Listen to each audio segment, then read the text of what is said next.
Hondeya ndaida kurisiva zuva richafa baba. Hondeya vakaditi kana ndaenda mwanangu upenyu ndakugadzirai. Kana ndaenda vanangu upenyu ndakugadzirai hanzi. Kana ndaenda vanangu upenyu ndakugadzirai hanzi. Kana ndaenda vanangu upenyu ndakugadzirai. Asawira vakatsara wiri vana tete ndokutora zvikochikari. Hatina chikafu, hatina pekubata, muhomwe hamuna mari. Sisi vakasiya chikoro, baba munini vakatora zvitoro. Tiri pakutomba namo, baba makandisira namo. Zvino zvamakandisira gitare ndizvo zvawandirwa nevanhu vese kumbare. Vamwe vari kubata mishonga zvichapatare.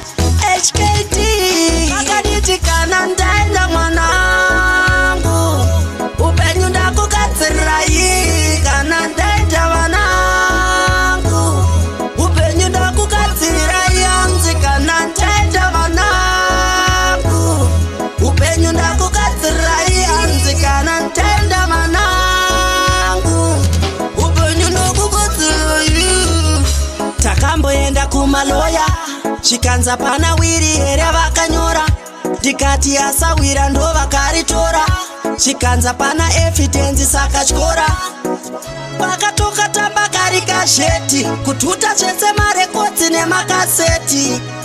Zvigubhu zvese pamwe nemapureti. Vakatora makadhibhokisi nemasheti. Kana ndaenda mwanangu upenyu ndakugadzirai. Kana ndaenda vanangu upenyu ndakugadzirai hanzi. Kana ndaenda vanangu upenyu ndakugadzirai hanzi. Kana ndaenda vanangu upenyu ndakugadzirai. Asawira vakatsara wiri vana tete ndokutora zvikochikari.